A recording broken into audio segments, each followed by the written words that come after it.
So without further ado, turn it over to this panel. Hi, everybody. Welcome to our panel, Global Networks Confronting Social Ecological Issues. We wanted to find the longest and hardest title we could. My name's Ethan White. We're all going to be talking about networks and the different work that we've been doing. My presentation is about networks and how we're building resilience between mountain communities within a United Nations region.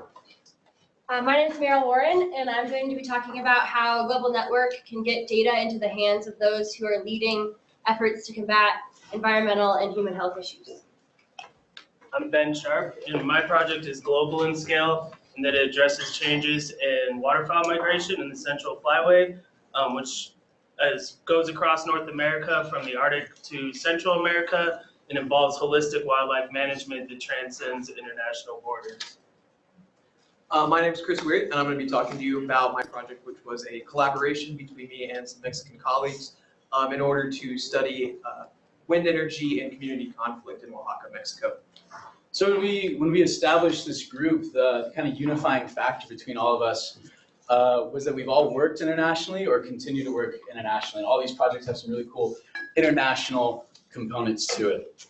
We're going to do a quick activity. If you were here in the fall when we did it, it's more or less the same thing. Did anybody play telephone when they were a kid? You know, when you're like whispering next to each other and you have to pass it around? Did you realize then that you were exemplifying the power and the dangers of networking? Yeah, it's wild. We've been brainwashed. So we're going to do the same sort of thing. I need one volunteer in this corner of the room. Raise your hand. Nice. Coming to you, bud. Okay, you are a... How long that took? What? I can't believe how long it took for someone to read. Yeah. Oh, actually, I wanted to say this. Hold that up for me real quick. That is a clean, never been used buff. I was going to go buy a tennis ball for this, and after Diego Sanchez, is he in here? Diego? Dang, this is a shout out to him. After his presentation on waste, it felt really ridiculous to go buy a tennis ball just to have a presentation prop. So to Diego, individual choices. You are a developing economy. So you are in need of some sort of capital, human capital or financial capital, maybe manufactured capital, solar panels, hospitals, etc. You have a need. Somebody on this side of the room, raise your hand. Anybody? Cassidy, you are a developed economy, so you have an excess of these capitals. What we're going to do is try to connect these two communities. Everybody pay attention. You're going to close your eyes. Not yet, actually. Cassidy, hold up your hand. You see where she is? Close your eyes and try to throw that to her. Cassidy, you're going to try to catch it. How close can you get? Oh! Okay, well, he's on the baseball team or something. Yeah, go ahead and toss it to Cassidy. You're supposed to miss. The idea is that you may have a need, but without knowing who to ask for help, you can't necessarily get that response. Okay, same thing, Cassidy. I hope you're not on the baseball team, the softball team. Close your eyes, try to toss it back. Okay. Never mind, we have nothing to talk about here. The same idea, even though you might have an excess of a good and you want to do something good with it, if you don't know how to get it to somebody in need, you're really not going to be helping. Let's just go ahead and do this one last time. What you're going to do is just hand it to the person next to you and hand it all the way down the line to get to Cassidy. Go ahead and just pass it down. So this is obviously exemplifying the power of a network, that when you know somebody who knows somebody that knows somebody, you can actually get things done. The important piece here is this relies on human capital. This relies on people who know other people. This isn't a reliance on technology as much as a reliance on people. That's really something I want you to think about as we talk about the future of our world. Can we just go right into the presentation if we have a minute left? Yes. Okay. Oh, you can toss that back. Thank you. Share your screen.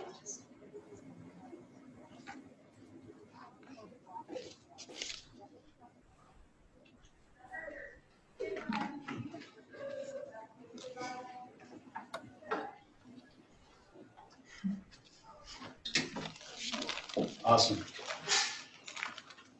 This is maybe the first time I've used PowerPoint in grad school, so bear with me if I can't figure out the slides. I'm not going to tell you about the problems that our world is facing. All of you either know about those or you've chosen that you know better than the scientists. What I'm going to do is tell you about the organization that I've helped build for the last year and a half and what I've done and what this organization is doing to address those problems.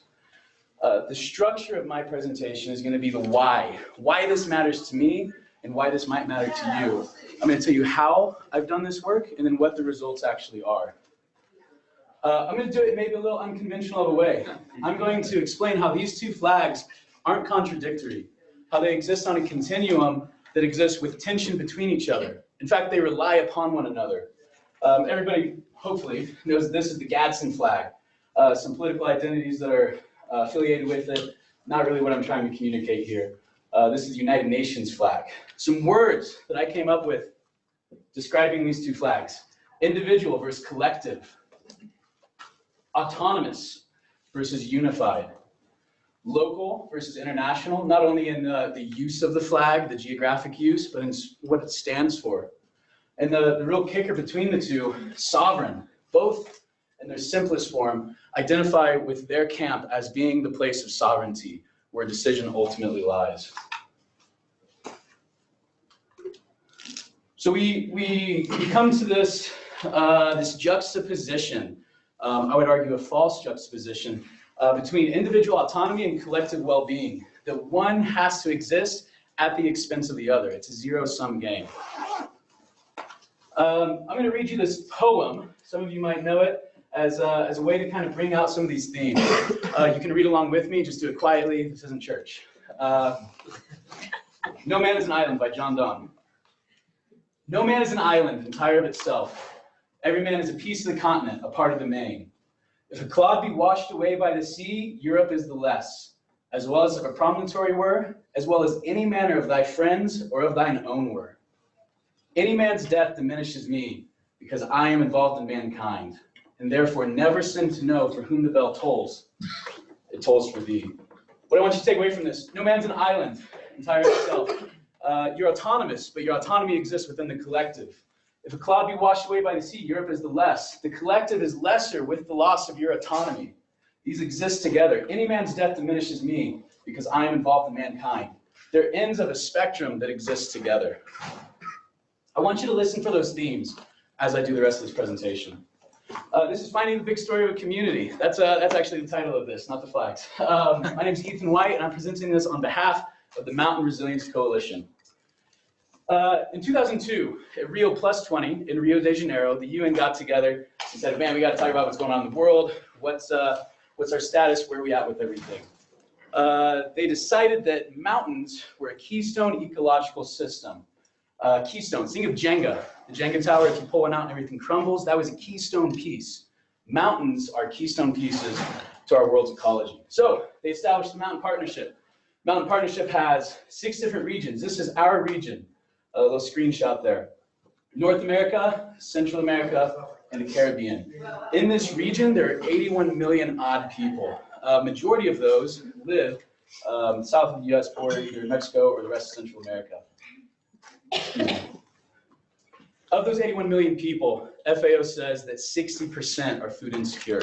They don't know where their food's coming from. In terms of ecology, we all understand this living in Gunnison, the importance of a community at the top of the watershed, right? We have the water games and everything else here. What we do affects the watershed and our neighbors all the way south. This is actually Matt by Aubrey Schaff. Aubrey, raise your hand. I'll come back to her in a little bit. Yeah, give her a little round. This is really cool work, and Aubrey can tell you all about it. I don't understand it because I don't do GIS. But these are all mountains, and these are flatlands and coastal areas. Map of our region, which Aubrey will publish.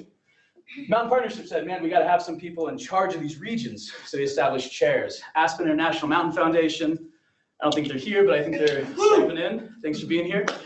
Is the chair of the region. In 2017, they brought together Telluride Institute, have a representative right over here.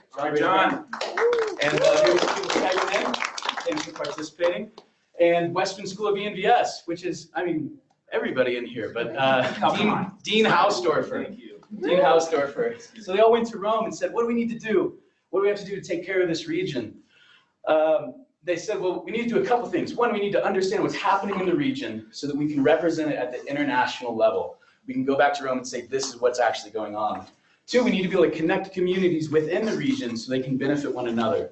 We'll talk about that a little bit more, but I think you'll understand the benefit of a network. The 3rd, how can we actually create change? How can we be the engine of development within this region? They decided they had to have some sort of institutional capacity, something that would last beyond their tenure, last beyond their lives even. Mountain Resilience Coalition is the organization they developed, and that's the organization that I've been helping to build. So Dr. John came to me and said, Ethan, I want you to be a part of this. I said, awesome. Did the Peace Corps, did AmeriCorps, have some development experience? He said, what's important? And I came back to these themes, individual autonomy versus collective well-being. Not only are they themes that I see in development, but they're themes that I struggle with in my own life. I own both of these flags, and they're both crumbled in my closet because I couldn't figure out how to make them fit together. And this entire year has been, in a way of bringing those together. He said, go do some research, figure out what's going on out there. How can we do things better than they're being done? Stumbled across the big story. Is Ellen Cortez in here? Bummer. All right. Well, tell him I gave him a shout out. Chatted with Alan Cortez, Gunnison local writer, does a podcast on campus now. Incredible guy. He has this phrase, big story. So this is actually taken from Joseph Campbell, a literary hero who talks about narrative arcs. If you, I don't know, Game of Thrones or whatever, right? A character going through a story and the obstacles that they have to overcome. Alan took that and applied it to communities. The big story of a community, where the community's going, what that community values and what it has to overcome. I said, that's awesome. How can I actually assess this? How can we bring academic rigor, scientific consensus into this concept of a big story? I went back to different sorts of assessments, came up with 3 different assessments that form a big story. First of those is quantitative. A few people in here might be data geeks, Dr. Chavez, a few others. These are hard numbers. What's the infant mortality rate? What access to education do people have? What's the distance from hospitals, etc. Really important, and one of the key things holding back development is a lack of good data. But it's only one way of knowing a community. Numbers don't tell us everything, but they do tell us something. I wanted to pair that with qualitative assessments. This is what some pushing of actually our Telluride colleagues who said, what about the things that make life worth living, right? Hospitals help us to actually live, but what about what we do for joy, for pleasure, for love? So think of this as an expression of community or utilizing your different senses. If I was in Gunnison, what would I need to taste to understand Gunnison? What do I need to hear? What places do I need to see? What rocks do I need to touch? How do I actually participate in that place and share that? Quantitative, numbers, qualitative, expression, community snapshot. The third piece, which is really important to me, values. This is literally just asking people what matters to you and inherently asking what doesn't matter to you. Those 3 together, I posit, make up the big story of any community, of your community. This is a screenshot of a website. Jillian, raise your hand for me. Jillian's my intern, future MRCF, or current, or however they define it. I wouldn't have got anything done this semester without Jillian. This is really Jillian's project that I'm presenting. So this is a website that we're building. Anyone can go, put information from their community on there. Also learn about other communities. You can click on any of these and learn something. This, Timon is Skyping in, another MRCF. Thanks for being here, Timon. This is data that, or a quantitative assessment that Timon piloted with Dr. Chavez. This is actually information from a different community, but has all kinds of incredible information that could be used with this big story or for other projects. If anybody's ever tried to find community data, it can be difficult. So this is sort of a clearinghouse for that information. Community, so this is qualitative, sense of the place. A few different categories: income, work-life balance, housing, environment. The idea is that you'd be able to click on these and have a better sense of what housing actually looks like. This is my house. That's where I live. I don't know who lives in these places, but those are places in Gunnison. I'd love for this to be a little more robust. You know, videos of what's going on inside that house. This isn't really a big deal in the States, but especially in our international community, what are different ways people are cooking? What sort of fuels are they using? Where are people sleeping? How many people in a bedroom? Those sort of things. Can we have interviews, audio interviews, people talking about their thoughts on housing? Then our values. These are real responses from people in Gunnison. The top 2 responses, life satisfaction and work-life balance. Probably no surprise to people who live here, that's what really motivates people. Interestingly, the lowest 2, education and civic engagement. All kinds of cool questions you can ask about this stuff. Together, those make up the big story of Gunnison, Colorado. So I'll give you a few examples of how to interpret or understand this information. Life satisfaction, highest value. Quantitative data is hard to find for life satisfaction, understandably so. So I supplemented with a survey question, and 100% of survey respondents think that their life is good and that their life is going to continue to improve in Gunnison. For a photo, this is actually me with my buddy Tyler Lee drinking beer in my backyard, which is what I'll be doing in about an hour. So you're welcome to come by and participate in some life satisfaction. We'll see how it goes. Yeah. Fair enough. Fair enough.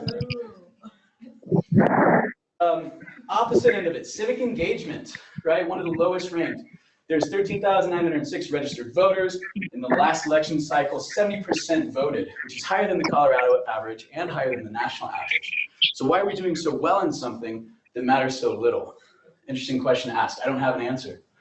This is a photo from a community engagement meeting that Gunnison held about a month ago, when there was a huge turnout and a lot of opinionated people. So some conflicting information here. I was in a few other communities. Man, you can't see, bummer. It says Monteverde, Costa Rica, and Bugaba, Panama. I was in a number of different places. These were the 2 places I spent the most time. And these are different photos from those areas. There were a few other communities that were done as well. Let's see, Rapid City, South Dakota, the Yurok tribe in California, Sitka, Alaska, Utuado, Puerto Rico, Crested Butte, Colorado. Students in the ENVS 400 class under Dr. Kate Clark have been experimenting with applying these methodologies to those communities and building a more robust assessment. Network, where am I at with time? Oh man, I'm gonna run out of time, guys.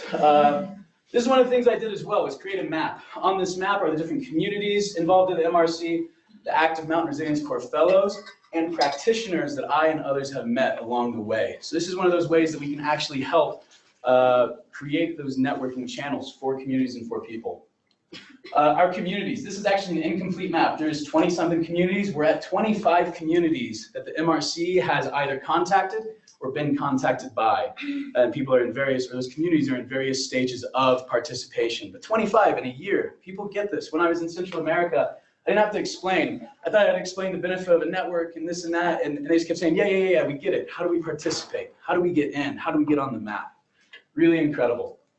Practitioners, these are people who are working in climate change, dispensing funds, government representatives, and me, I'll be on there. Active Resilience Corps fellows, everybody's in Gunny right now, some plans to change with that. These are some of the, oh, that's me, Mountain Resilience Corps fellows. Timon Keller again on the screen, incredible work with some quantitative assessments. Aubrey Schaff, right, where'd you go? Right here, publishing her map. Jillian Steininger, future MRC fellow. I hope to kind of take my place and take what I've begun and improve that. She's doing some awesome work with sister cities as well. Cassie Chickowitz, right here, doing climate action plans. Raise your hand. 1 minute, whoops. Jake Birchmore, videographer extraordinaire, will be doing some work between Colorado and Panama. Okay, my last minute, I'm gonna go over by about 30 seconds. I want to return to this region and this theme of individual autonomy and collective well-being. This is what the MRC is doing. We're redefining international development in the interest of freedom. When our leaders return to Rome, they'll be doing it with photos of Gunnison, with the values of Sitka, Alaska, with the fears of the Yurok tribe in California. William Wallace, Braveheart, right? Fought for freedom with the sword. An English author later said, the pen is mightier than the sword, and I'm here to tell you that the ear is the mightiest of them all. That by listening to the weak, by listening to the disenfranchised, we can create a better world. Max Planck, the father of quantum physics, said that progress comes funeral by funeral. MRC is the new generation of development. Join us in defending your freedoms in your community by defending our collective well-being. Thank you. You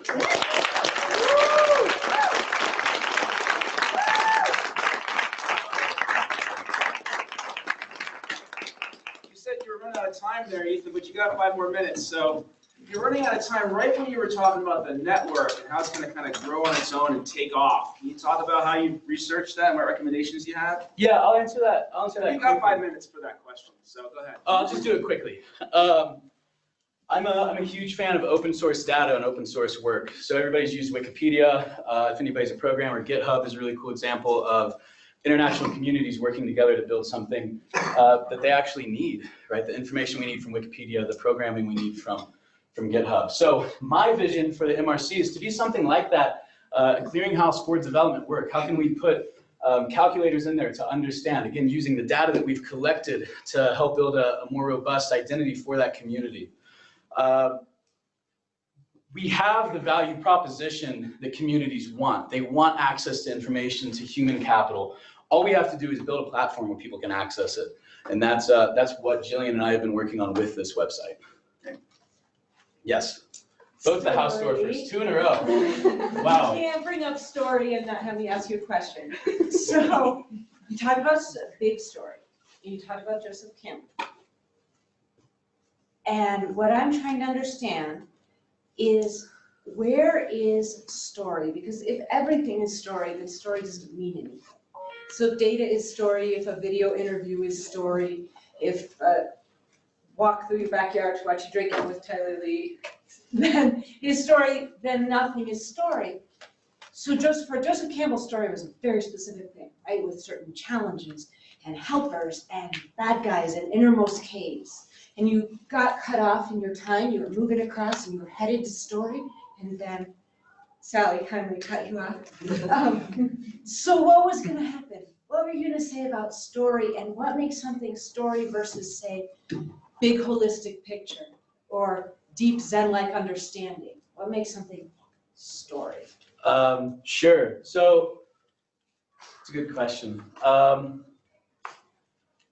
Maybe the way I'll answer that is,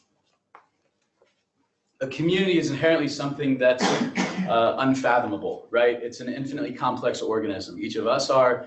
A community is a collection of people.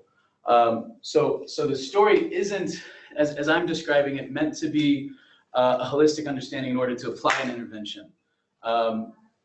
This is meant to be a way to peek into your neighbors, to peek into Bugaba, Panama, and say, oh, is that what's going on there? Is that who that person is?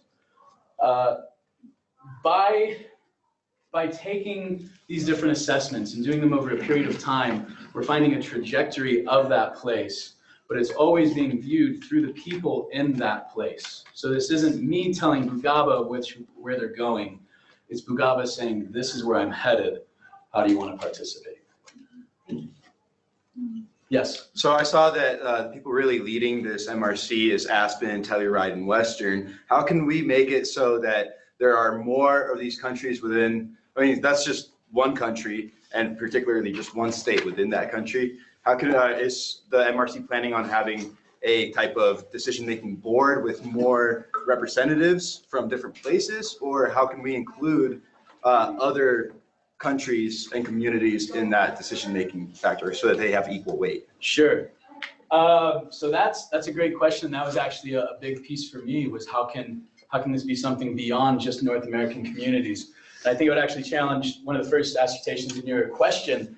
I don't think North American communities need this in the short term. They don't. We're doing well. We have everything we need right now. Long term, absolutely, we will benefit from this. And so that's the trick, speaking with these North American communities, explaining that you may not benefit from a relationship with Bugaba now, but that relationship will benefit you in the long term. When I'm speaking with Central American and Caribbean communities, they understand that, again, we have an excess of these forms of capital, and that by having those forms of capital come to them, they can benefit immediately.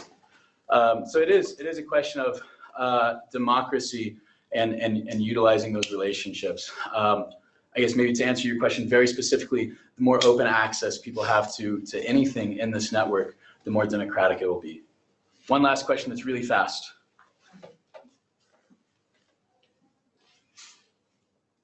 None. Okay, well, that's great. Thank you.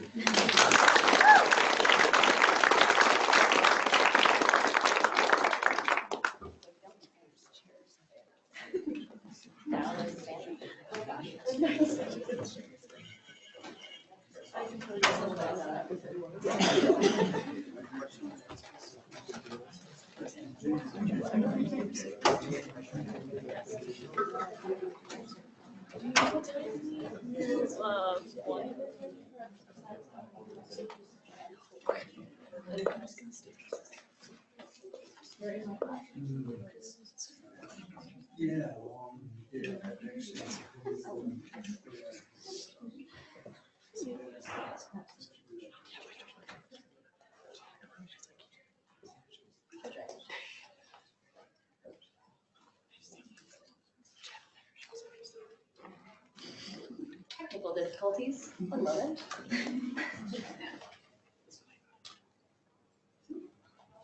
Should I try the output?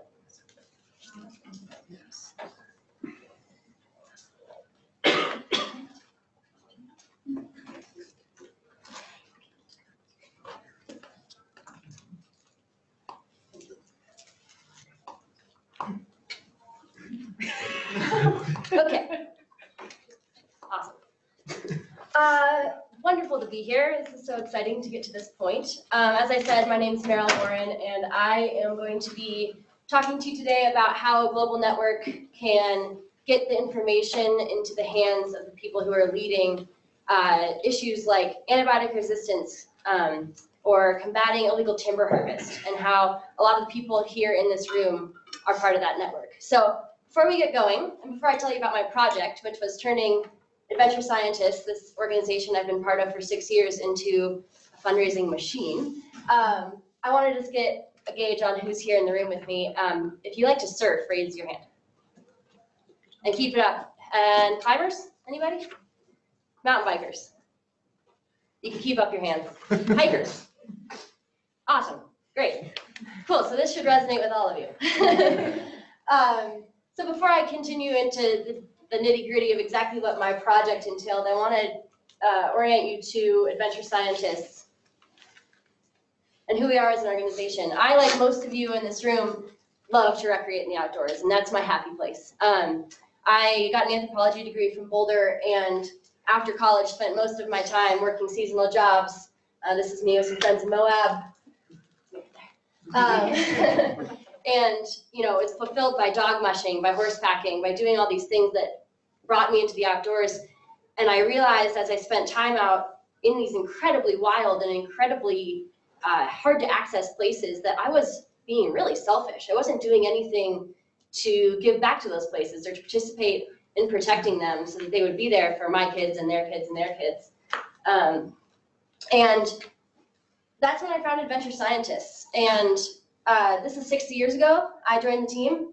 There was 4 of us at a folding table behind a dentist's office, and we're now a team of 14. We've grown hugely, and we've always been working towards solving this problem. There are scientists and amazing leaders in the world who don't have the information they need to work toward solving incredibly wicked problems. Our partners at Harvard Medical School require data from all around the world, samples of scat from almost every country in the world, so that they can turn off antibiotic resistance in a clinical setting. And they're well on their way because they were able to deploy our network, people like you and me in this room, to go collect that data for them. Similarly, World Resources Institute requires a genetic data set of trees from across species ranges. Who better than to go access those samples and that data than the people who are running and biking and climbing and getting out into those remote corners of the world anyway, and have this incredible skill set that allows them to be dialed and function highly while out there in the backcountry. So what we do is recruit, train, and manage the incredible outdoor community. These people are everyone from my mom, who loves to go hiking in our backyard, to Jeremy Jones, who's summiting peaks in the Himalaya and collecting snow samples for one of our partners who is studying glacial melt above 16,000 feet. We've had incredible successes as an organization. To date, we've gathered the largest data set for microplastics research, period, and that for surface microplastics research. Thousands of adventurers around the world, sailors, surfers, runners, bikers, collecting 1 liter samples to bring awareness and to bring attention to this issue. And the data is currently being accessed by government agencies, by industry partners who are changing their manufacturing processes as a result, and really making a difference in the world. Another example is that project I mentioned with Harvard Medical School. The scat samples that our adventurers were able to collect from all around the world have helped the incredibly brilliant people at Harvard narrow the search for the genes responsible for antibiotic resistance down to 90 in a clinical setting from the entire genome. And we're just getting going. We're continuing to work on that project. So the potential to really create change by getting that information into those people's hands is unlimited. And it's an incredible thing to be part of, which takes me to my project. I was not a fundraiser, and I was not a development professional before a year and a half ago, where I started my project with the MEM. And I became the one-woman army that is our development team. And because I'm a one-woman team within our 14-person staff, my job is to make the entire staff rally around me and be a unit for fundraising. And that means mobilizing our board and advisory council as well.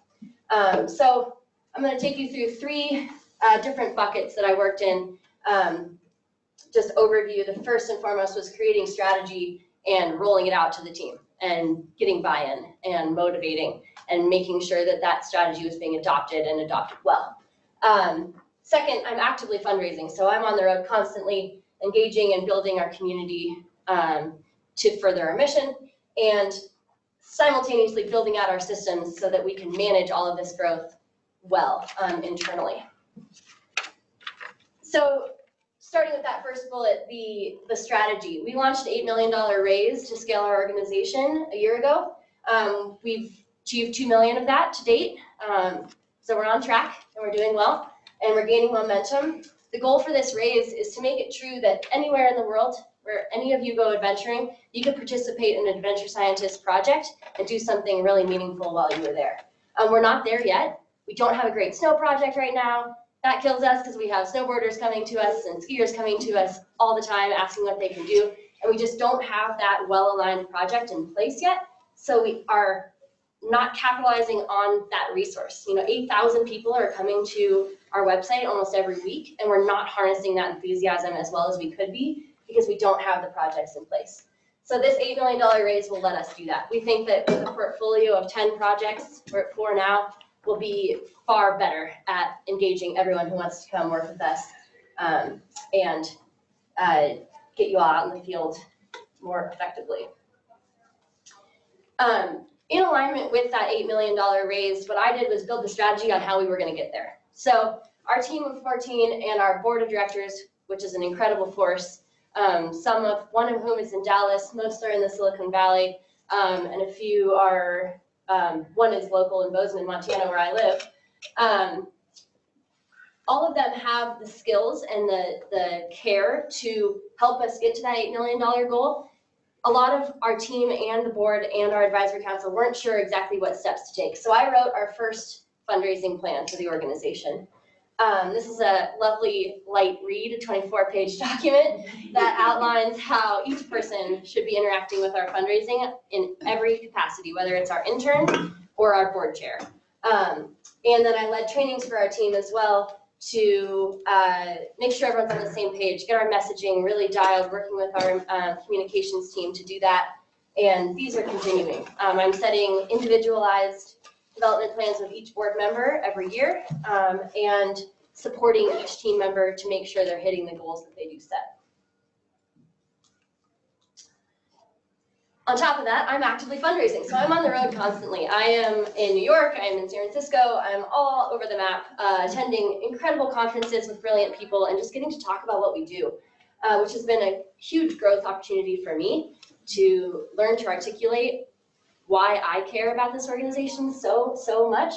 I lean on our board members hugely for this, for introductions, so I've had to build their trust and gain their confidence that I'm going to hold those relationships dearly and treat them with care.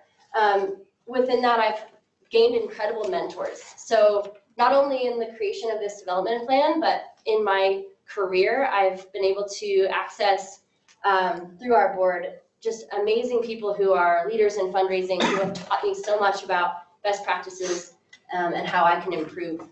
And then I've gotten to not only make asks of my own, but participate in major asks with our executive director and founder. I was able to ask for 7 figures in my first year of fundraising, which is a pretty scary thing to do, and it went really well. So in 2018, collectively we raised 1.7 million. We expect 2.1, and of this 1.7, I supported all of this, but I personally brought in 160 grand of that. And then I'm simultaneously also supporting our partners because we are a fee-for-service organization. So while we're philanthropically driven, we also require that our partners who need our data support our projects. So I've been co-fundraising with Harvard Medical School, Montana Department of Transportation. That's more working with these agency partners to help them free up funding from their budgets to pay for our services, and the University of Arizona. Each of these projects is a way that you can all get involved. So whether you're interested in wildlife connectivity and how wildlife moves across roadways and how we can build overpasses and underpasses to help them flow more fluidly, or whether you're interested in putting a stop to illegal timber harvest, there's a lot of ways you can get involved through adventure side of this. And I manage our corporate partnerships. So I work with our sponsors to make sure that not only that they are supporting our work, but that we're celebrating the amazing things that they're doing within the outdoor industry. I think most of you are aware of how progressive the outdoor industry is leaning and the example that they can show for industry in general. And so I'm working with partners like Sunski, Cliff Bar, Clean Canteen, other 1% for the Planet partners who are willing to say things like adventure scientists microplastics data has influenced our manufacturing processes and we're cutting plastics out of our line. Or we're using recycled plastics to make our sunglasses from so forth, and we're pulling it out of the oceans to do so. These partners are incredible. And then we're able to get this gear out to our adventurer network, which makes everybody feel loved and really happy. And this has been the biggest learning moment for me is that I'm pretty familiar with Salesforce, and I've worked on this CRM for a long time as a record of what has happened for the organization. And I went in really gung-ho to turn it into a prospecting tool, which would be more active and working on our behalf to drive our fundraising systems, and realized that I am not a Salesforce developer. So my next step is to contract the right people to get this done. And I've gotten really far in mapping out exactly what I want our systems to look like internally so that our CRM is driving our action rather than me recording my action into the CRM. And now my next charge is to articulate that to the brilliant developers who can make that real. And these are some of the resources that I leaned on to learn how to be a development professional. And with that, I would just finish with a call to action. This really is a global community and you all are part of it. So whether you can join us as a donor partner, or whether you can join us as an adventure athlete, or whether you just want to tell your friends that we exist and that we're a really cool organization that you all can get involved in at any point, I really, really appreciate your help. And I would love to talk to each of you individually if you're interested in learning more.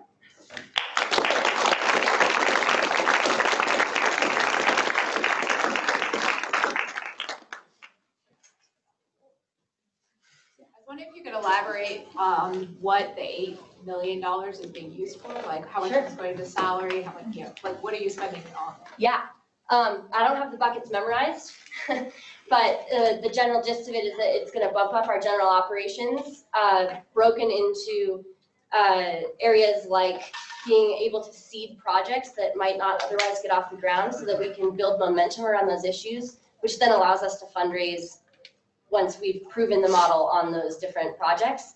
and investing in our media so that we are able to reach more people and share our stories so that we can bring more projects in the door. Different initiatives like that. Investing in our project creation team is a huge one because the time it takes to build each of these projects and make sure that they fit our really rigorous criteria for what projects we are willing to take on at all takes a long time. And so we've been beefing up that team significantly. I'd be happy to share the Raves document with you if you want. Yeah, I was just kind of Yeah. curious, if you're asking for all this money, where is it actually going? Yep. In terms of proportions of different. Yeah, there's 8 different buckets that are mostly general operating funding. They're not project specific. What part of your message resonates the most with your successes as a fundraiser? Ooh, my personal message, I think the personal story of feeling like I wanted to be doing more with my own time in the outdoors resonates with people. I think fundraising is largely an emotional thing. It's not like investing, which is more up here. I guess emotions happen up here too, but it's a lot of heart. It's a lot of do those people identify? And so when I sit down with a potential donor partner, it's really that, have they felt that? Have they climbed a peak and thought, well, I'm here, great. I'll turn around and tell my friends about it later. But if they are able to, collect butterfly data for the Forest Service while they're out there, it just adds a layer of meaning and purpose to that adventure that wouldn't have been there otherwise. Your personal connection and then translating that into a personal connection for them is. Yeah.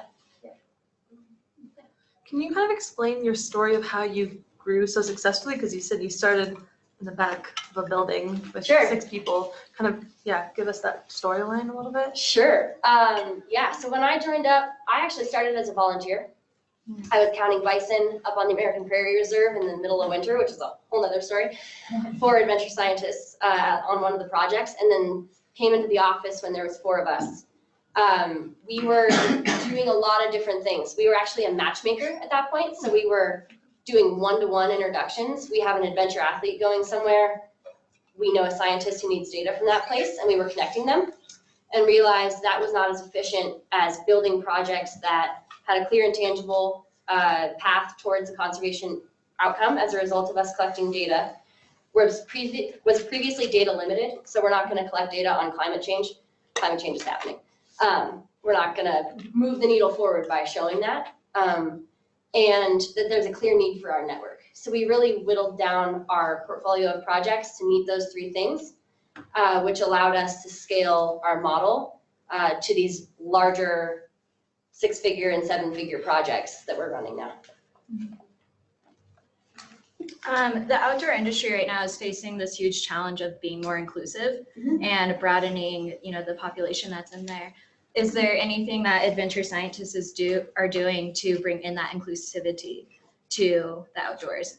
Yeah, it's issue dependent for us. We really prioritize the rigor of the data that we provide to our partner above all. So the experience of the volunteer is, I only have a minute, it's a big question. The experience of the volunteer for us is an incredible byproduct, and the education of the volunteer is an incredible byproduct of what we do. Everything comes down to the data quality and its usability by our partner. So if we are collecting data in Brazil, we're going to be working with the Brazilian community there because they understand that ecosystem better than anybody and have the skills to thrive there better than anybody. So it's really project by project basis. Engage. Do you have anything in the valley going on this summer? Yes, we need road cyclists to map roadkill, please, for connectivity work.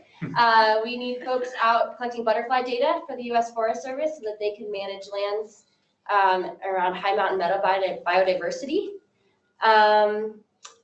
And as far as here in Colorado, I think that's it in Colorado right now, but we'd love to have you. Perfect Yeah. timing. Thank you.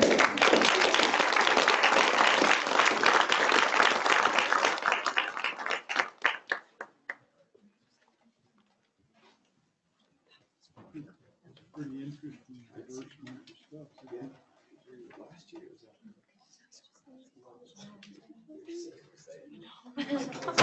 was Here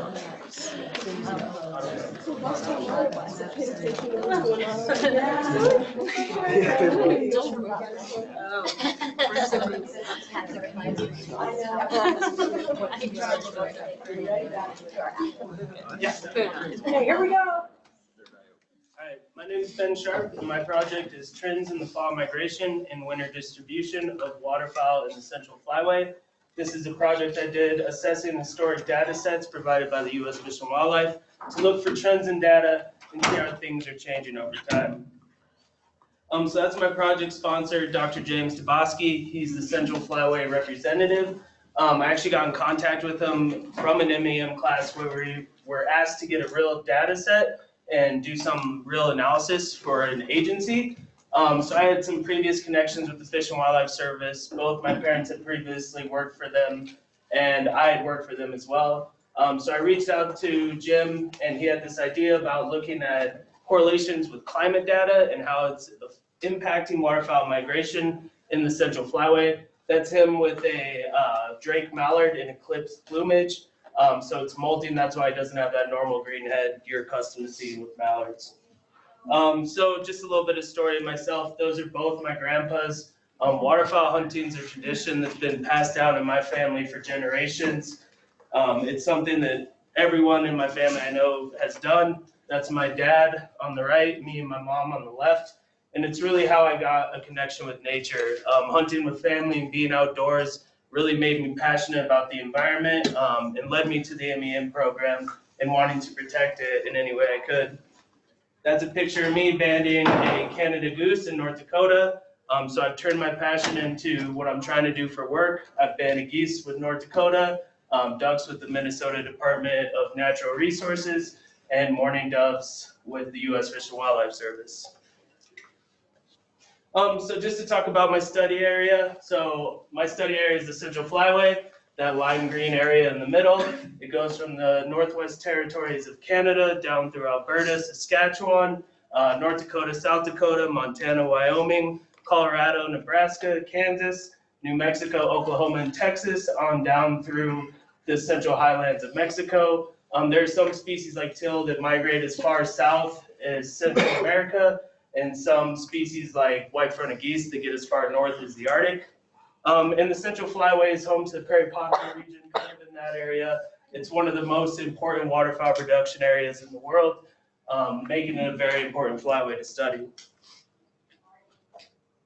So in terms of the need for this project, migratory birds are a federal trust responsibility, meaning the U.S. Fish and Wildlife Service is responsible for protecting them for the good of the American public, as well as making sure all money given goes to the right resources. So effective and efficient targeting of habitat actions is extremely important. You want to, if you're seeing changes in migration and birds aren't getting as far south as they did historically, you want to target habitats where they're going to be found at more times of the year. Additionally, Jim is responsible for setting the frameworks for the Central Flyway, which are harvest regulations. So he basically says you can have a bag limit of this minimum or maximum size for this species, and then this minimum or maximum season length. And then within that, state agencies pick what they want their hunting regulations to be for waterfowl. This is really important because as much as you don't want over-harvest to take away from biodiversity, you don't want under-harvest. Hunting and harvest is a way to help manage these populations. You have hardier species such as mallards and Canada geese that are out competing teal and white-fronted geese. And so as their migrations are changing and they're not going as far, food web dynamics are changing, there's more competition. And so harvests and regulations are a way to ensure healthy population size and promote planetary biodiversity moving forward. So this project is basically a data mining project. I looked at historic data sets from the U.S. Fish and Wildlife Service, the annual waterfowl harvest survey, the midwinter waterfowl inventory, which basically the first week of January each year, states do a count of birds they actually spot in the state, either by plane or from land, and then they come up with a total number of which species they're seeing in their state. And then I also looked at total active waterfowl hunters. Band recovery data is something I didn't get to and really wanted to. It's the type of data I've worked to collect throughout my life, but is a potential need moving forward for this project. and could give clues into how migration patterns are changing for waterfowl species. So just to talk a little bit about total active waterfowl hunters, this is a graph I made showing how it's changed over time. You can see there's some spikes in the data where it's gone up and down, but basically for all the states I analyzed, you're seeing a significantly decreasing trend over time due to many reasons: loss of tradition, the cost associated with waterfowl hunting, but like I talked about earlier, the importance of hunting for keeping population dynamics in check, but also the purchasing of licenses and duck stamps goes directly to conservation and restoration projects. So this is a big deal. And so I wanted to put in some of the other things I had learned in the MEM program in some of my classes into this. So I took a marketing class with Dr. Scott, and I realized through that marketing to people who may not want to hunt or haven't thought about hunting would be a good way to increase recruitment. So I came up with like a short podcast that would kind of be a leadway to a longer podcast that could be strategically put on social media to get people hearing about hunting. People could share stories, and it could just maybe change the way some people view this recreational activity. I came up with like a lesson plan for a community meal event where people could get together and share stories about hunting. There could be equipment giveaways and things of that nature. And then I created a website, which I need to add more to, but basically it just is a place where people could share stories about waterfowl hunting and possibly increase recruitment moving forward. And I forgot to mention at the beginning, all the pictures in this presentation, either me or a member of my family has taken, so they're all authentic, but I'm gonna focus. I'm going to focus on the annual waterfowl harvest survey mainly because that's where I had my most interesting findings. So these are pictures from the wing bee. Basically, that data set is compiled through two separate random samplings. They pick a random sampling of hunters and they ask them to keep hunting diaries where they write the animals they were going for, what days they hunted, what kind of success they had, and things of that nature. And then a second random sampling is picked to turn in the wings of ducks they harvest, and then the wings and tail feathers of geese they harvest. And they send those to the parts collection survey. They host an event known as the Wing Bee. It's a lot of fun. They get experts together and you identify ducks. You put the two to come together and you come up with the annual waterfowl harvest survey, which has been shown to be a pretty accurate survey. So yeah. So for the midwinter and the annual waterfowl harvest survey, I focused in on 17 key species. These are them. They're the most important species in the Central Flyway due to their abundance within the Flyway. So all the data analysis I did was for them, as well as total ducks and total geese. All right, so to get into the analysis I did, I started by looking at polynomial regression. Basically, harvest data is compiled at a county level, so I had to combine it to the state level up until 1999 when their method of getting the data changed, and from there on I had it at the state level. But from 1961 to 1999, I had to identify the county with the state and then add that together to get all that. And so I did that and I plotted it all on a scatter plot. I looked for outliers and abnormalities in the data. And I basically was trying to create models that fit the data as well as possible so you could see trends and how things were changing. So I increased the order of the polynomial regression to try and get as high of an R-squared value as I could.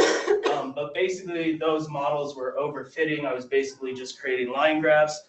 And then so I went on to moving averages over 5, 10, 15-year intervals and a few other things. But finally I landed on average percent change over time. I looked at the average percent change in harvest for each species in each state of the Central Flyway and how that changed from year to year. And from that, you see a lot of southern latitude states, New Mexico and Texas, they're having the biggest changes in harvest. I also looked at the first 15 years of data collection and compared it to the last 15 years to see how things change over that time period.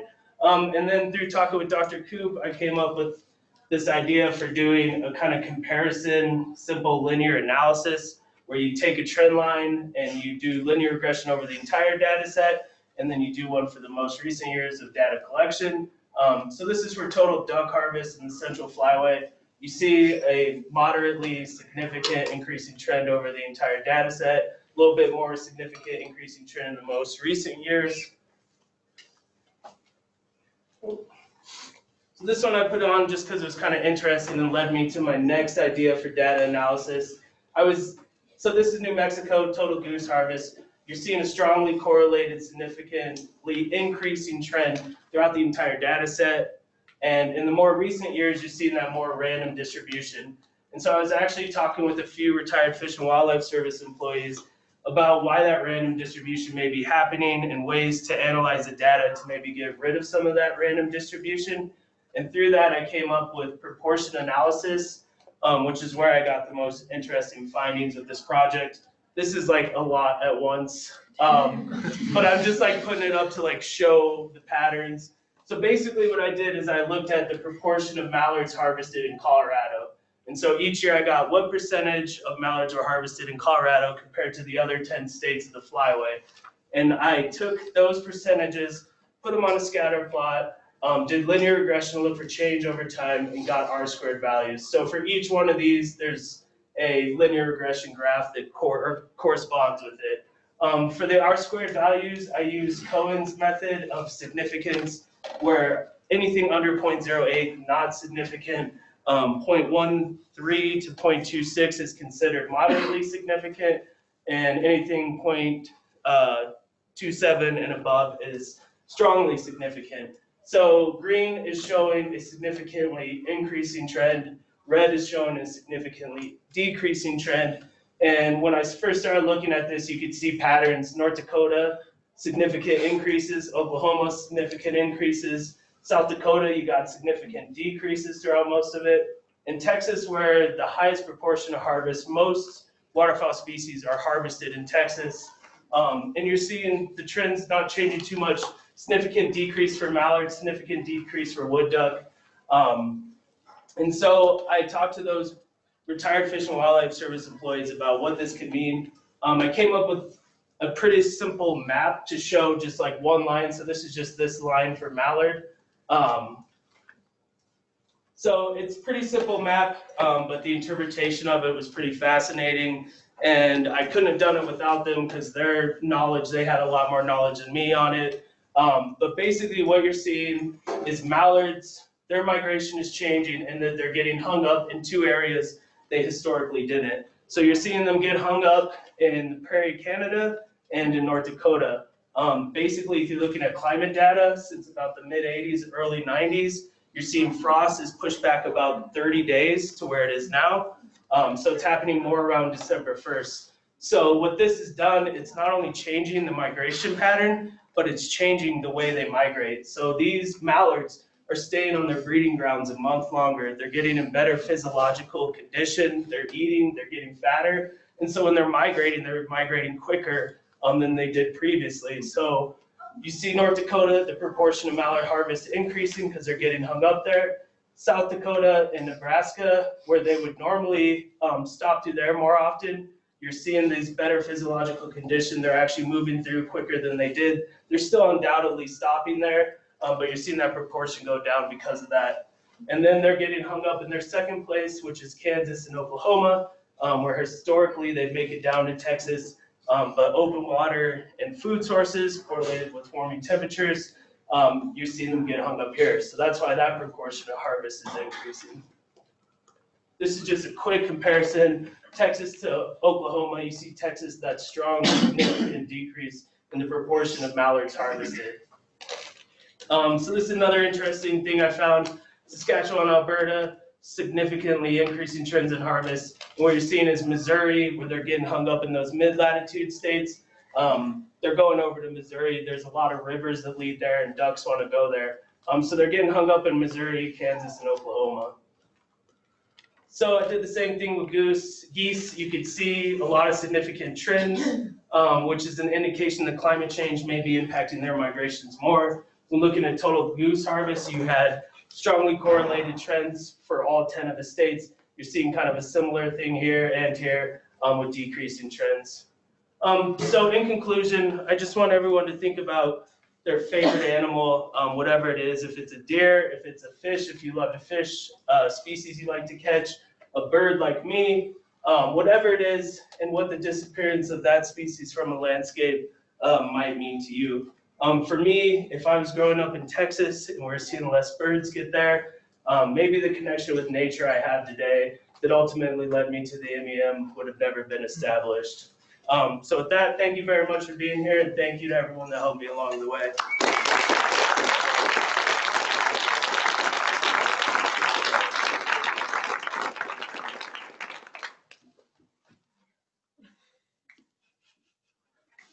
First off, great work. I'm a big data nerd, and this is a really powerful piece of science. It's awesome.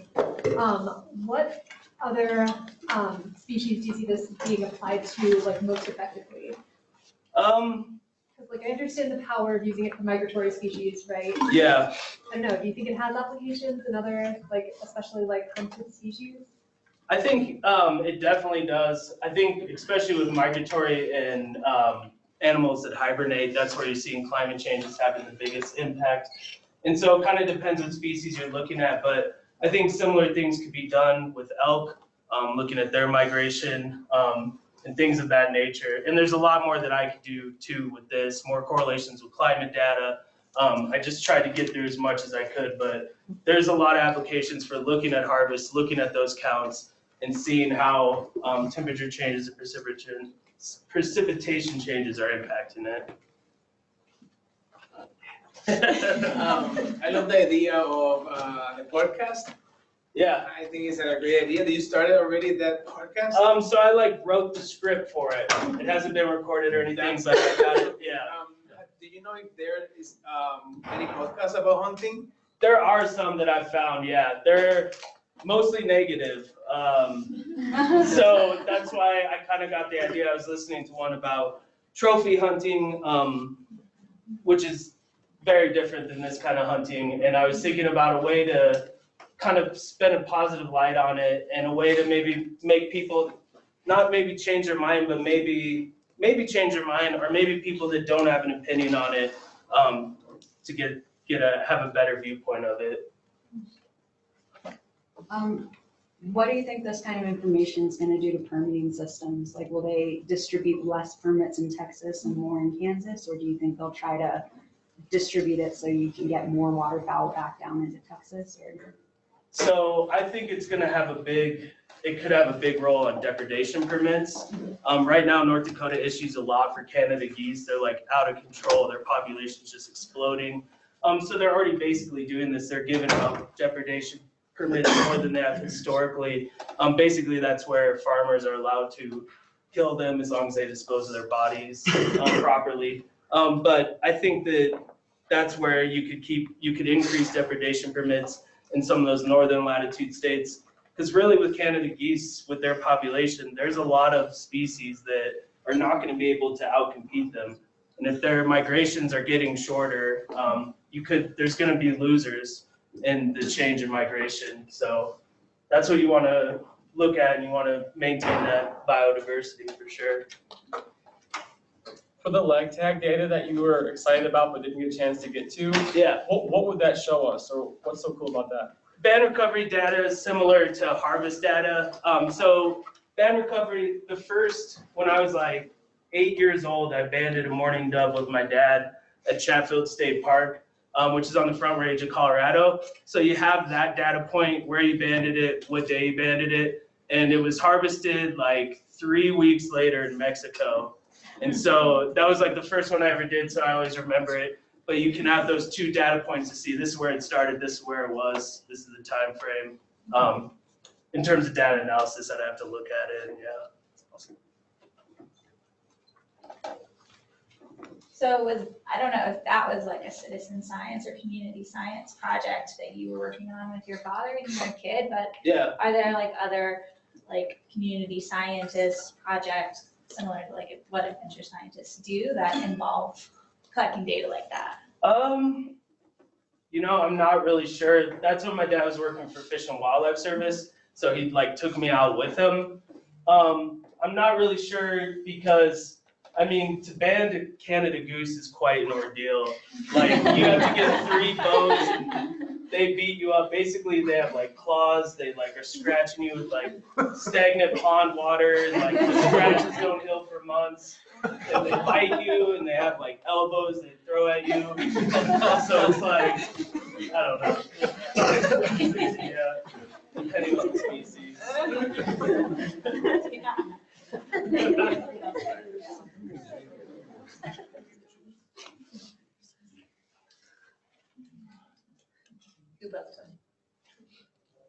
Yeah, I could save it till the end. Do you have time or? No.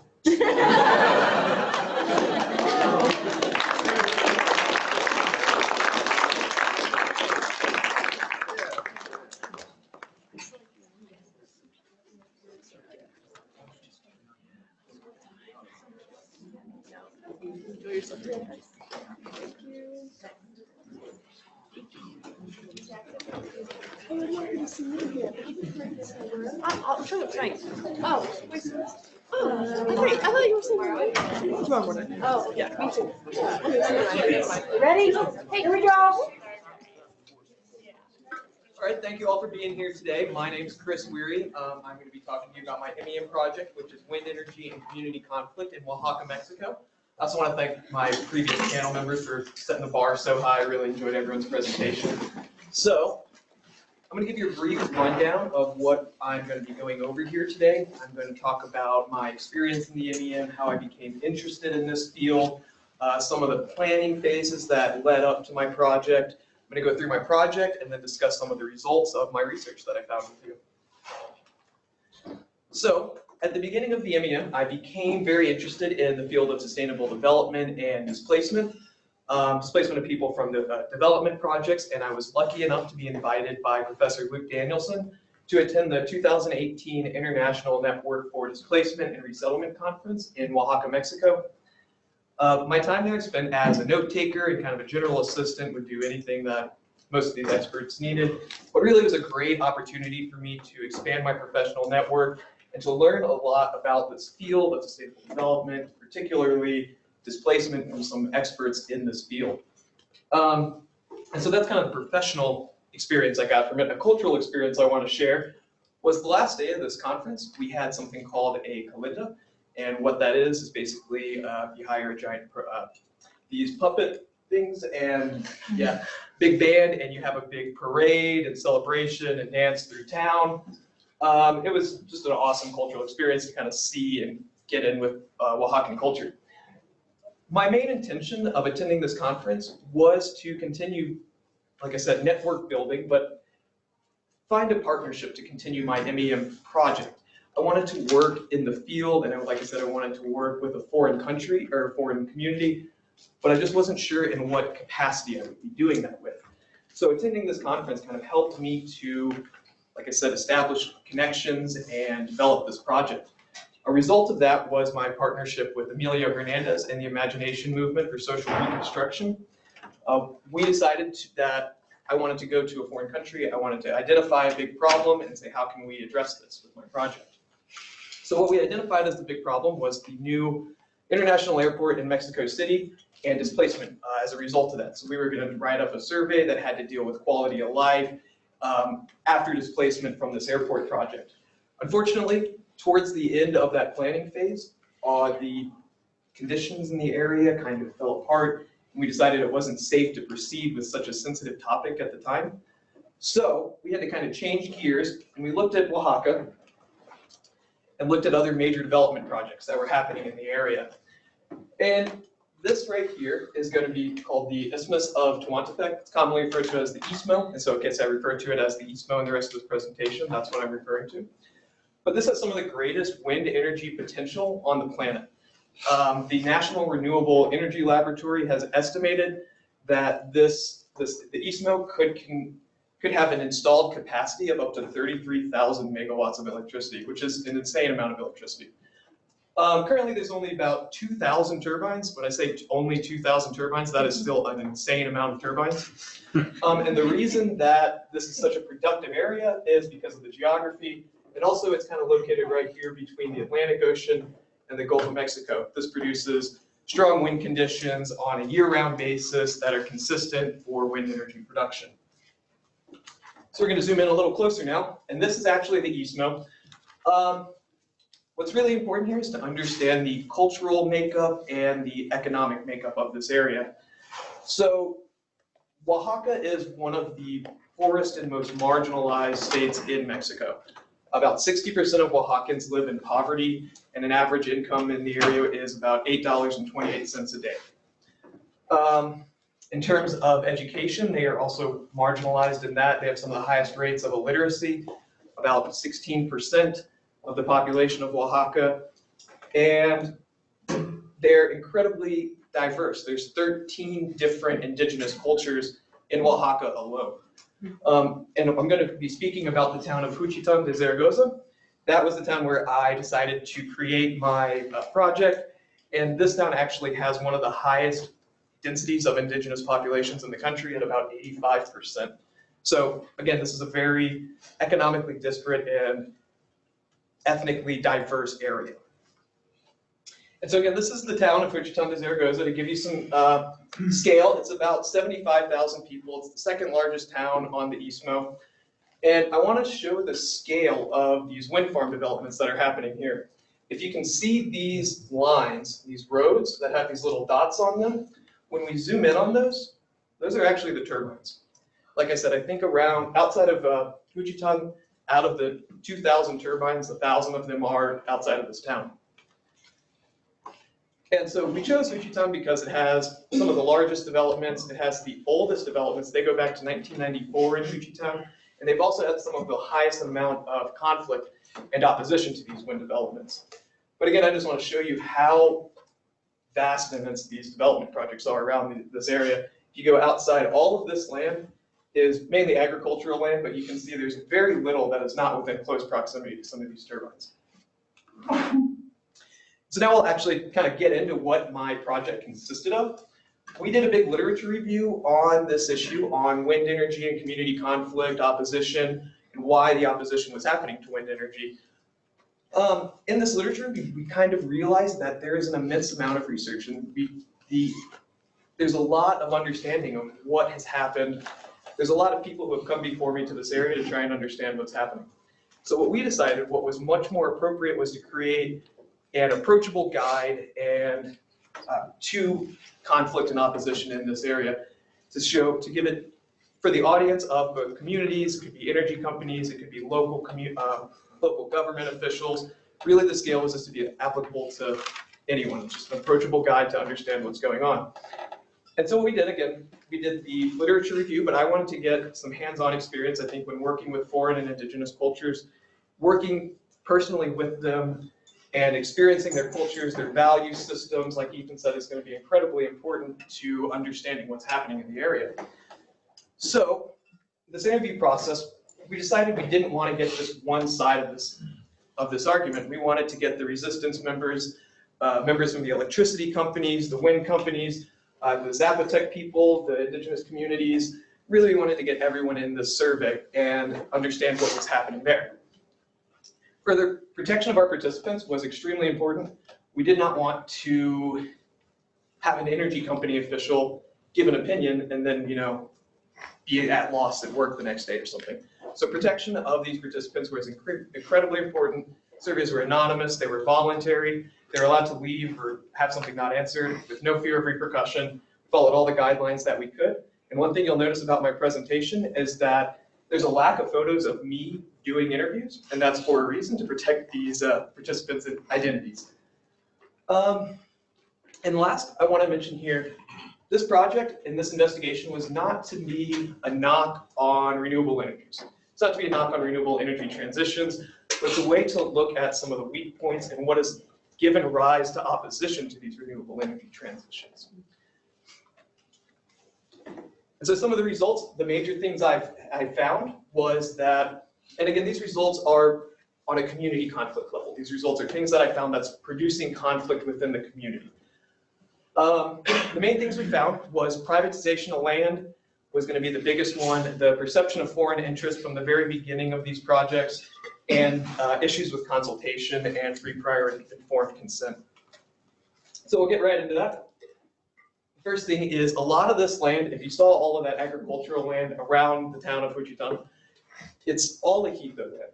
The Hitho land is basically a collective communal land system in which people have a plot of land in which they are allowed to farm and use for agricultural purposes. This land is owned by the federal government, given to communities, and then doled out into plots by that community. Now, since it's communally owned land and collective, up until 1994, it was illegal to rent or sell or use this land for something other than agricultural purposes. However, in 1994, there were some constitutional changes which allowed the titling of these lands. So basically, people who have been using these lands for a very long time could go through processes to get the titles and would own this communal land. Now, that means that you could rent and sell this land. That allowed an opportunity for these wind companies to come in and actually use this Hitho land for the purpose of wind development. And again, this land was rented, and it was at a decent price for the area. I think it ranged from about $100 to $350 per month per hectare of land. Now, when you're renting out your entire farm per hectare of land for $350 a month, and the majority of people in the area are living on $8 a day, you can see how this would create a massive income inequality. This also created new power dynamics within the community, and how certain community members who used to be on a collective communal level are now at different levels. So, going in further on the sources of conflict, like I said, at the very beginning of these processes, when wind energy development in Mexico first started, there was no wind energy companies in Mexico, or Mexican-based wind energy companies. So a lot of the first companies that came in were either Danish or Spanish or American, and they did not bring or hire local labor to construct these. They actually brought in construction workers from abroad. So the argument that these are creating economic benefit for the town, at the very beginning, this has changed now. Local workers are being used. However, they're very maintenance work is the main thing of what it is. It provides 300 jobs for the entire Istmo. Like I said, that is, again, 300 jobs, nothing to scoff at. This is a great thing, but in terms of how the scale we would want, could be a little better. Something to do to increase that would be capacity building, start training these people in order to promote them to higher level jobs within the company, or even within other projects as well. So some of the consultation issues that we went across. Again, this was an area that has a very high level of indigenous population. One of the issues that we ran into was, according to Mexican law, for consultation issues with indigenous populations, you need to have a translator that speaks Zapotec or Huave or whatever the language is. This did not happen in many of the consultation processes that I heard about in Wichita. There was, again, to kind of go to more of a positive note, the week before I showed up in Wichita, there was a consultation process in Union Hidalgo, which is just a town over, for an expansion of some of these development projects, these wind developments. And it seemed like they had kind of covered a lot of the issues that were present from when they started 10 years ago.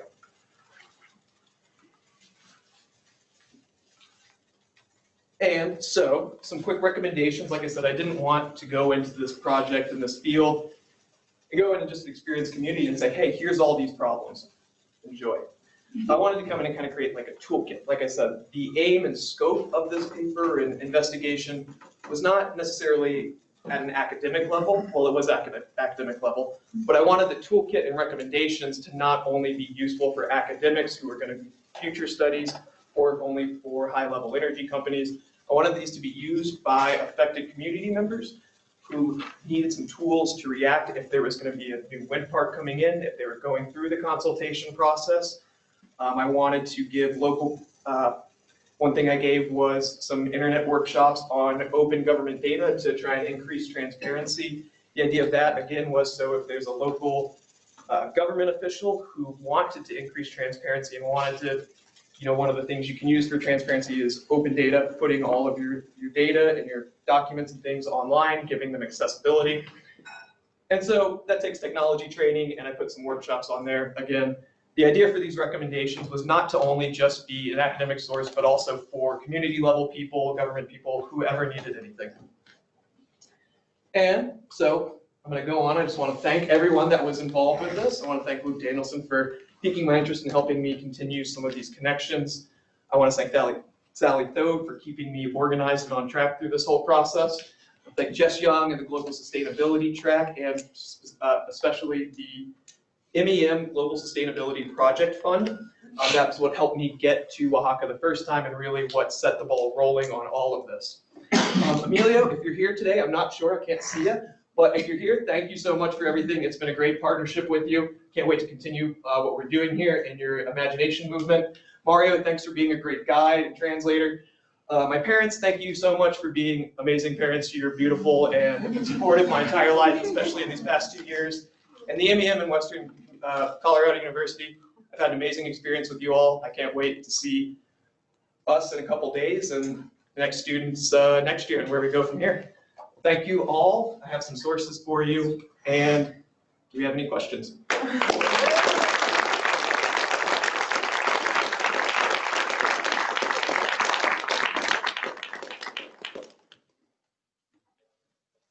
Yeah. So can you talk about how you built kind of the trust and the relationship to interview some of these people, especially like Indigenous people? Yeah, absolutely. I have no idea who you are. So that's was definitely a really big lesson to learn, to kind of realize what you represent, when you go there. I realized I have very little Spanish speaking ability, so that was a big challenge to kind of get over.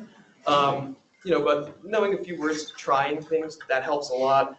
A lot of the people that we got into, like I said, we had a lot of connections in Wichita. My friend Mario, who is with the Foro Ecologico, which is an ecological group in Wichita, has a lot of connections there. He's lived there his entire life. So in terms of interviewing some of the energy company officials, how I got trust with him was Mario introduced me to him, and then he was like, oh, my brother actually started one of these energy companies. Would you like to talk to him? And so it was kind of going in and saying, all right, here's this connection, and I speak and establish that connection and then say, where else can we go? But that way you have that connection already built and then can move on to the next one. And so that's that, but just in terms of other things, eating pig's feet, that you eat the food people eat and, things like that. Like, just be open to experiences and try things out and really try, even if, like I said, I realize I'm white and I went down to Mexico and spoke very little Spanish, but if you try things, people recognize that as a big step forward. Yes. I did like the real world experience that you brought up in this project, because I think it's really important that renewable energy, as great as it is, I think the urgency of the situation is making us run into things really, really fast. So it is kind of nice to think about this as a reason to step back. Yes, it's urgent. We still need to do our due diligence to take the time necessary to make sure that what we are doing is not going to create more problems down the line. So. Thank you, I appreciate that. No, and I think I'll go off that. I think that's a really good point in this case study, is to remember, yes, we have different symbolism for wind turbines, for here or versus in Oaxaca. Here we see wind turbines and we think of a very progressive, forward, green energy future, and there it's seen as a very source of conflict. It's a very negative thing, unless you have it on your land, and then it's not. But just kind of comparing that symbolism is very interesting, and like I said, I think it's important to remember if there's a spot for personal enrichment, it's probably going to be taken. Yes, Sal. Okay, so are there the wind turbines themselves, are there any, I know the answer to this already, but we'll ask, are there any psychological, physical results or impacts to human beings from? Yeah, and I'll start. I did not find anything in my paper about cancer from the noise. I'll just start there. None of my research showed that. In terms of the impacts of being next to it, there is, in terms of being next to an energy project, it is probably lower impact than most other projects. I would rather be next to a wind turbine than a coal mine. But there is some things that I identified, such as the noise when I was standing next to him when I was in this wind park in this photo. The whole thing you hear the whole time is just that sound. And then the landscape change, the thing that I got a lot from my interviews and people told me was, you know, the older generation was saying, I grew up and these mountains were what I saw in my landscape. And now my children are growing up and they're seeing wind farms in every direction that you turn. So that kind of connection to your landscape, your area, and how you connect to that is being changed as well. One other quick thing is the shadow flicker. And so that's the idea that there's a shadow from this wind turbine, and as it passes and changes, it can affect your psychology. I wasn't able to find too much about the shadow flicker, but if anybody has anything on that, I think it's interesting, and I think it's something that's going to be showing up more. I have about a minute left. Jan, good to see you, bud. First, I'm happy to contribute in translation. Thank you. If you need it. You can take me there for sure. And one of your recommendations were to have this community development agreement. Yes. Did you came up with kind of the model or some framework? So there's a lot of academic sources for community development agreements, for best practices and how to apply these. I went through it, and again, I have kind of a toolkit for recommendations for how to do this. I didn't want to say, here's solutions, do this, but I just said, here's some things that could reduce conflict. I put in there some academic papers explaining what they are, some of the best practices, and I'll talk to you later about it.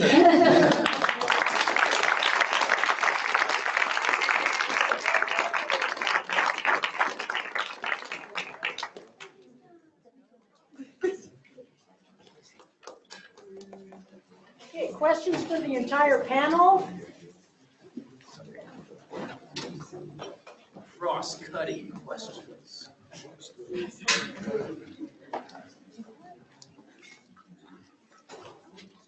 Scott? So your cross-cutting topic is networks. You talk about the health of the network from each of your perspectives, and then maybe see if you can mush them together. What makes an excellent network and what doesn't? Oh, I'm starting with that one. Thanks. Health of a network. Yeah, I think voluntary participation and benefit to participants. So being able to choose to be a part of a network, obviously, something that you're contributing and then something that you're gaining, which is, I mean, we're really just describing a relationship, right? That's any relationship that we participate in. And so thinking of networks as just extensions of human relationships is, I think, a much more human way of understanding what we're actually talking about.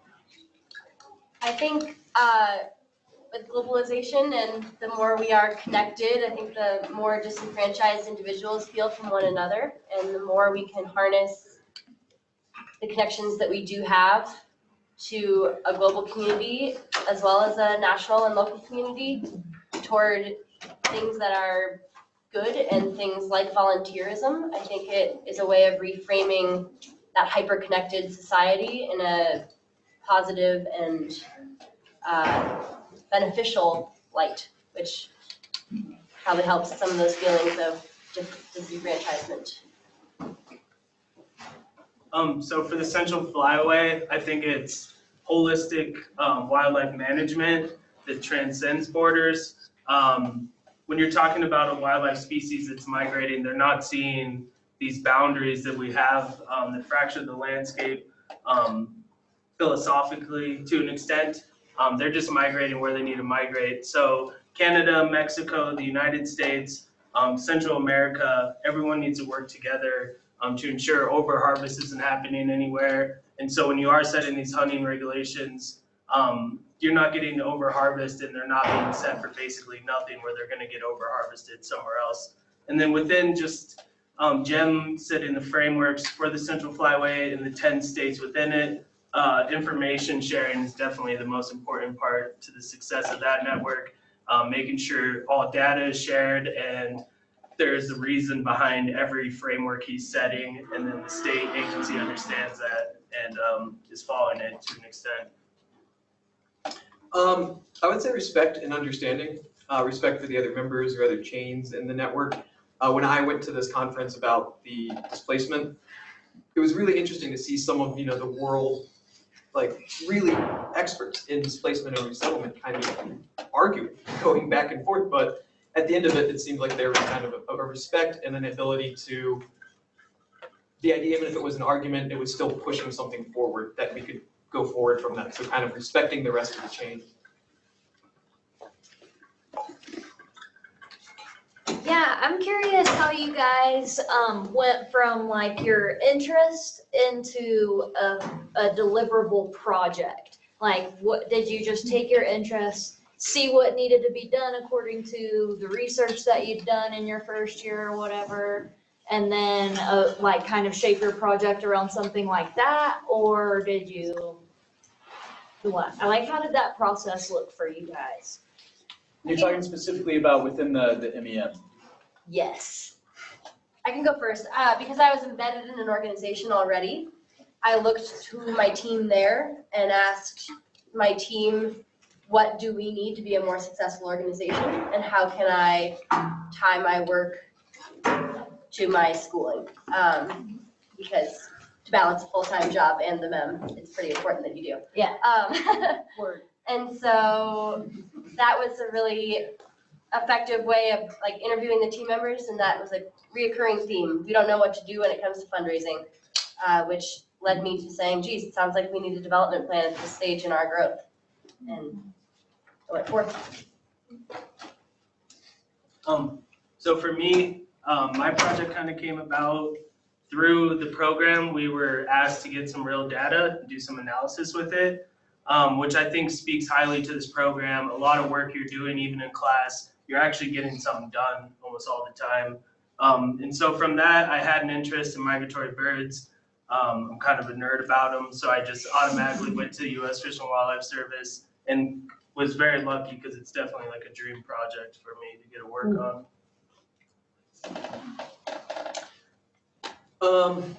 So mine was kind of interesting. One thing I'm really proud about my project is that, like I said, I really feel like I went out to a different community. And I said, what's the problem and what can we do about this? Like I said, I was interested. I knew that I wanted to work in a foreign community. I knew that after a couple months, I was interested in sustainable development and displacement. And luckily, I kind of, Luke had given a really good presentation on this, and I followed, just said, hey, what else can we do about this? How can I kind of follow these things? So I would just say, if you have an interest in that, approach the professor who brought that interest to you and see if there's opportunities and just follow those opportunities, because my project was kind of tumultuous in the sense that, for the proposal, I said, last year, I plan on going and figuring out this project at this conference, or, I plan on developing my partnership at this conference. And then from there, we developed the partnership, and then it fell apart. Well, the partnership didn't fall apart, the project did. And so then we had to re-go and go with our contingency plan. But it all kind of has that same underlying theme. And so, like I said, just continue to keep asking questions and find more opportunities. If someone has something to do it, unless you don't think you could do a good job because you have 70 hours a week or something. But just take as many opportunities as you can and try as many things. Yeah, I think that's a question that really reflects everybody's not only stakeholders, but their style of work.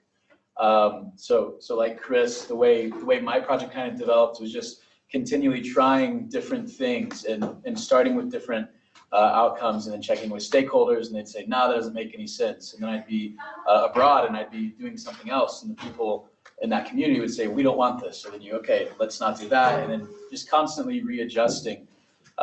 And so for me, the deliverables, I guess, found me instead of me finding the deliverables. Thanks, guys.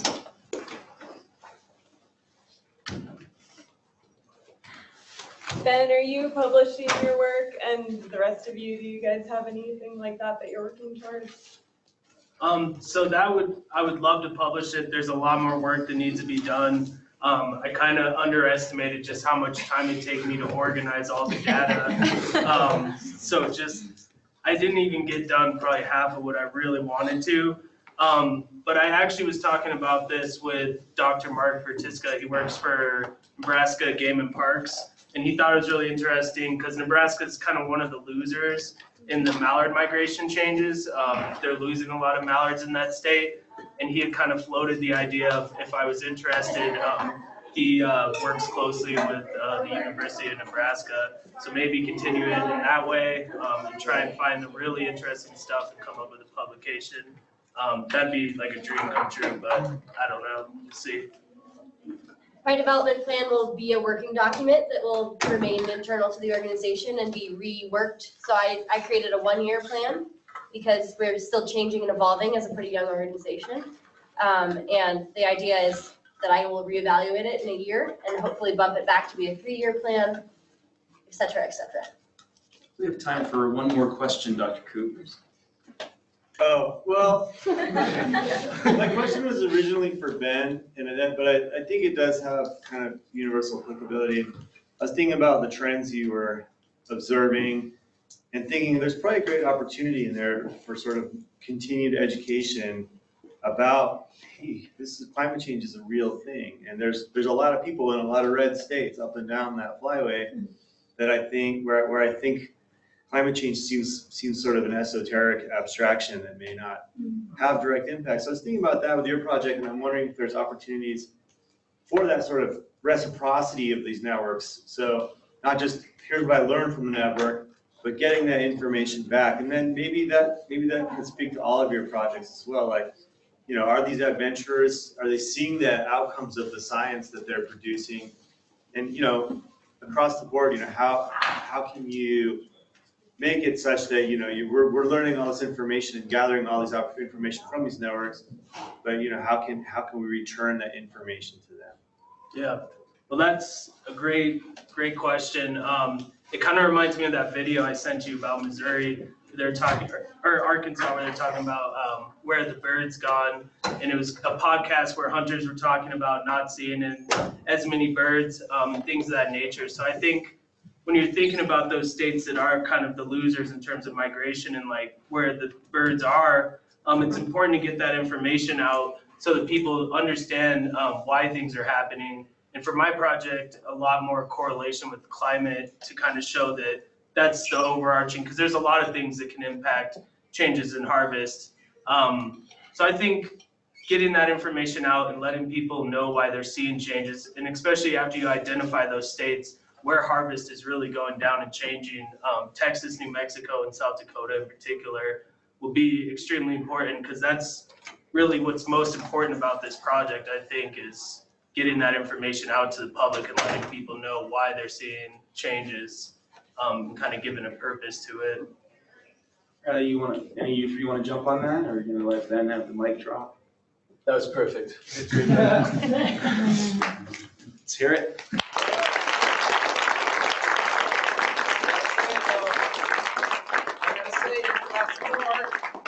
Let's congratulate 4 new masters.